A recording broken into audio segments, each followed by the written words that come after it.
So look at Anthony Ryder from South Lyon, Michigan, recently selected as the Lions 2020 Fan of the Year. He has a passion about sports broadcasting. With the 112th selection in the 2021 NFL Draft, the Detroit Lions select Amon-Ra St. Brown, wide receiver, USC. One pride, baby! Yeah!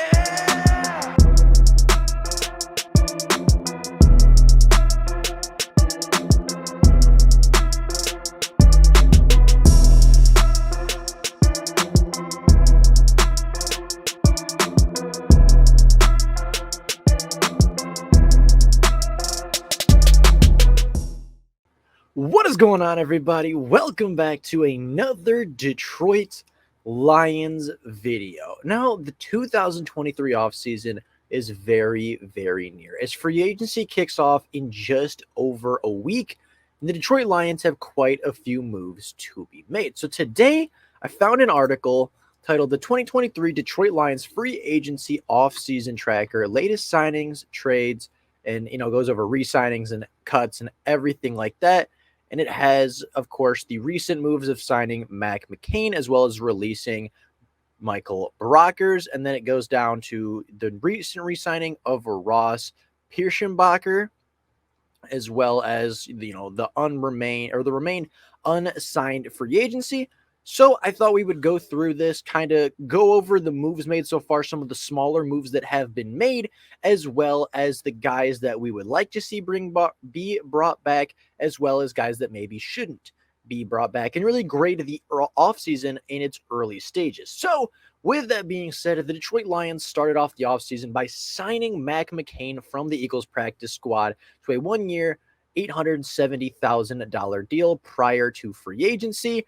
I think this is a decent move. I mean, cornerback depth is something that is always needed. He played a little bit for the Eagles last year and was okay at it. I don't think this is going to be a move that really affects the season. I would kind of be surprised if Mac McCain makes it to the active roster. However, I do think that adding cornerback depth for pretty cheap is okay. Mac McCain, still very young, played for the Super Bowl runner-up, Super Bowl caliber team. A very good player. But I don't think this is the biggest impact move. Releasing Michael Brockers is easily the best move of free agency so far, freeing up $10 million in cap space, something that would easily help the Lions re-sign one or two different restricted or unrestricted free agents so far. This is the best possible move that they could have made up to this point in the offseason, and I am genuinely happy they should, and I think you'll see a couple more players be placed on this Lions release tab. Of course, the Lions have not traded for, nor have they traded away anybody yet. And then, of course, today they re-signed Ross Pierschenbacher, the center. Didn't play for the Lions last year, or at least didn't actively play on the active roster, was a practice squad member, did occasionally work his way into the active roster, but I don't believe ever played a snap this year, as Frank Ragnow was pretty healthy and stayed on the field for a majority of the season. Again, quality offensive line depth is something that you can never have enough of. I'm not entirely sure how good Ross Pierschenbacher is, but I think that if the Lions have faith to re-sign him, he obviously is worth something. And with the unlikelihood that Evan Brown is going to be returning to the Detroit Lions, I think this makes a lot of sense for the Detroit Lions, trying to kind of get back some of their depth that they could potentially be losing out on. And of course, free agency hasn't started, so the only player that could have been signed elsewhere is Michael Brockers, but I feel like that is pretty unnecessary.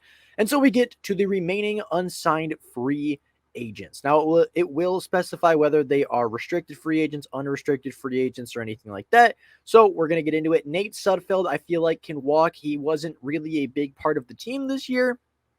Backup quarterback. I think the Lions are going to try to address backup quarterback late day 3 of the NFL draft. A guy like DTR, a guy like Aiden O'Connell, a guy like even Jaron Hall from BYU. Players that have some upside, are young, read the game really well, are accurate, right? Not a world changer, not a, absolute game changer like maybe Anthony Richardson or Bryce Young, but players that, if need be, can step in and continue to make the offense go at the normal speed. Jamal Williams is a player that absolutely needs to be re-signed. He is the heart and soul of the offense. And again, his production was great, set a franchise record for rushing touchdowns in a season, breaking Barry Sanders' record. I think you bring him back for the production, but you also bring him back for the person. You bring him back for the leader. You bring him back for the identity that he brings to this football team. And I know that a lot of his touchdowns were 1 or 2 yards away. I know that he didn't have the best yards per carry in the NFL, didn't really create a whole lot after the offensive line opened up the holes for him, didn't create a whole lot by himself, but he did rush for 1,000 yards, the first 1,000-yard rusher in a very long time for the Detroit Lions, did break the single season touchdown record. And again, you bring him back for the personality. You bring him back for the leader. You bring him back for the player that he is and the player that makes everybody else around him better. That's why you re-signed Jamal Williams. And I think, if anything, this is the number one player to be re-signed by the Detroit Lions. Now, Justin Jackson, I think, is a player that can return to the Lions, but isn't a top priority. Somebody that'll be there in phases 2 and 3 of free agency, might even be there after the draft and go unsigned through the offseason. Could be brought back for training camp. I think had some really good moments for sure during the year. What really sticks out, of course, is the big, long rushing touchdown he had versus the Minnesota Vikings that put the Lions ahead, but also had a couple other big plays, had some good third down opportunities, really took over for DeAndre Swift when his injury started to arise. And I think Justin Jackson is a good player, but I think that, again, he's more of a phase 2, phase 3 re-signing, maybe a guy that you even wait until the next camp to see if he's still available. And if he is, you pick up the talent. And if he's not, you're not losing out on a whole lot that's not irreplaceable production. Now, DJ Chark is a player that is expected to have a large market, somebody that I think will very much have a decent sized market. I think the Lions should look to retain him. A wide receiving trio of DJ Chark, Jameson Williams, and Amon-Ra St. Brown is a very good wide receiver trio to have. It's a trio that Goff is comfortable with. I think that DJ Chark serves a very different role than what Jameson Williams and Amon-Ra St. Brown all serve. They all kind of play their own unique role in the offense, and therefore I think DJ Chark could be a really good player to re-sign. Moving on down to Dan Skipper. Dan Skipper did play a little bit this season and did play pretty well. I think this is a player that the Lions would like to re-sign, but again, kind of like Justin Jackson, isn't necessarily going to be the premier option, isn't necessarily going to be like the number one player you have to go out and re-sign. Same thing goes with Matt Nelson. I think a player that the Lions would like to bring back, but if you do lose him, he is a replaceable talent. Now, Isaiah Buggs is a little bit different. Isaiah Buggs is a player that played very well as a waiver wire pickup, I believe, or maybe just a late round free agency ad for the Detroit Lions. I think for the right price, you bring him back, but after having a pretty good season from both a pass rushing and run stopping perspective, Isaiah Buggs could be looking to move on to a team that might be willing to pay him a little bit more for a depth purpose. But if Isaiah Buggs is willing to return for a decent salary, talking like $1.5–2 million for 1 or 2 years, I think that could be a good deal and could definitely get done. I think John Cominsky, kind of like Jamal Williams, is a lock to be re-signed, right? You used your top priority waiver wire pickup in order to acquire John Cominsky last offseason. He plays very good for you, is a leader on the defense, is a super efficient player on the defense, makes everybody else around him better. This is a player I fully expected the Detroit Lions to re-sign. This is the kind of player they like to give decent-sized contracts to, players that proved themselves last year, players that are young, players that have athleticism, players that have upside. And John Cominsky has all those things while proving to be an effective player on the Lions defensive line and a pretty good, not a starter necessarily, but a very good rotational player at that. Austin Bryant, I don't think will be re-signed, really doesn't have a role anymore. At best would be edge rusher 7 on this team. Edge rusher 7 generally doesn't make the roster. Alex Anzalone, very good linebacker for the Detroit Lions, incredibly productive, does have some missed tackle woes, I guess is the correct term, does have some concerns with missing tackles, but is a good leader, kind of like the Jamal Williams of the defense. Production could probably be replaced, but the leader and the emotion and just the person and character in the locker room can't be so easily replaced, which is why I think the Lions will re-sign him to either a 2 or 3 year extension. He's still young, still very productive, a great leader on the defensive side of the ball, and does kind of get everybody in a position to make plays while making quite a few big plays of his own last season. Chris Board, I think, is a 1 year and done player, was pretty good early in the season, made a couple plays even all the way up to the first Packers game, but really was more of a special teams contributor that wasn't anything special. You can get a late round linebacker to replace Chris Board. Josh Woods, on the other hand, was a special teams captain, brought a lot of energy to the special teams, and I think will be returned to the Detroit Lions for a relatively cheap 1 or 2 year deal. Not necessarily the biggest impact player, obviously being a special teams captain, that special teams ace, if you will, for the Detroit Lions. A valuable role for sure, but not necessarily a high paying one, unfortunately, for Josh Woods. I think he will return, though. Will Harris can leave. That's all I have. Will Harris, not a big fan of Will Harris. Same thing with Mike Hughes. Wasn't very impressed with him. Bobby Price, I think, is young and athletic and has the length to be successful in the NFL. But I think his time in Detroit is over. I think he'll get another opportunity with another practice squad because of his athleticism, his size. But at the end of the day, I just don't see Bobby Price becoming and remaining, I guess, a Detroit Lions defensive back. Amani Oruwariye is a little tough to decipher. I think that, of course, you had the 3 really good seasons before, and then you had the really down season this past year. I would bet on Amani's upside to return back to the median of, okay, he's a pretty decent cornerback with good ball skills and good length. I would re-sign him, probably about a $1 million a year kind of offer, very little guaranteed, if any.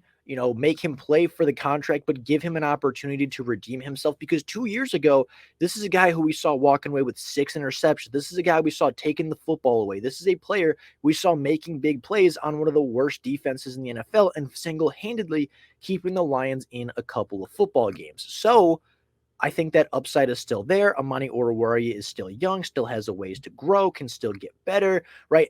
Is coming off a down year, but the 3 years prior was pretty